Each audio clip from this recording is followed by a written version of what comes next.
Hi, I'm Scott Humphrey, CEO of the World Floor Covering Association, and this is Leadership Live.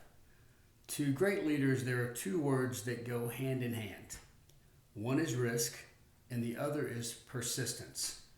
When you're convinced in your heart of hearts that what you're pursuing is worthy of the pursuit, then risk alone is not enough. You've got to see it through. You've got to persist.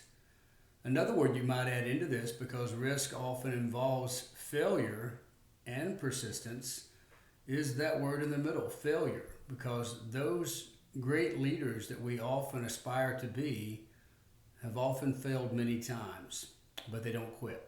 They persist. Let me give you a few examples as we look at risk, failure, and persistence this week. Dr. Seuss, a name that you all know, especially around the holidays, we often read his books and at graduation time. He intended to earn a PhD in literature from Lincoln College in Oxford, but failed and subsequently dropped out of college, just stopped. After he wrote his first book, one that many of you have read or did as a child, And to Think I Saw It on Mulberry Street, it was rejected 28 separate times. But he didn't give up. He was committed to being Dr. Seuss. By 1991, at the time of his death, he had sold over 600 million copies of his books in 20 different languages. Did he take risk? You bet. Did he fail? No doubt. But he persisted and had phenomenal success. Fred Astaire, who many consider to be the greatest dancer of all time. In fact, Grace Kelly once said that when speaking about him, the history of dance on film begins with Fred Astaire. But it didn't start that way. At an early Hollywood screen test, the producer rejected him and simply stated, "Can't act, slightly bald, dances a little." Can you imagine that rejection of Fred Astaire? But he was committed. He took the risk, put himself out there, and though he failed, at least in the mind of one person, he was committed to seeing it through. He was persistent. Henry Ford, one of the most famous industrialists to have ever lived.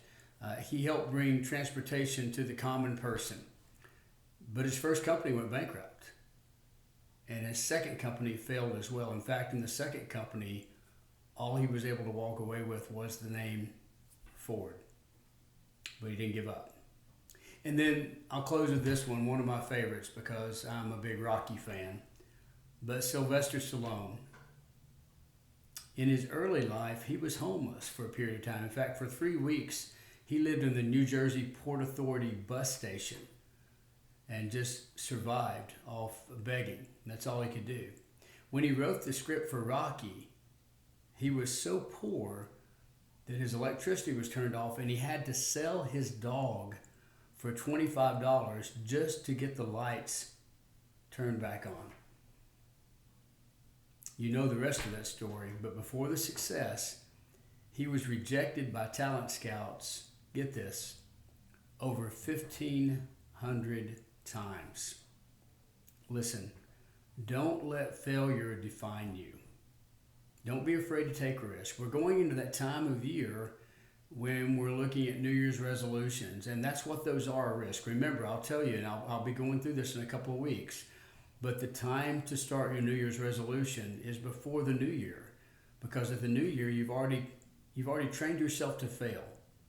Don't let that happen. Take the risk now.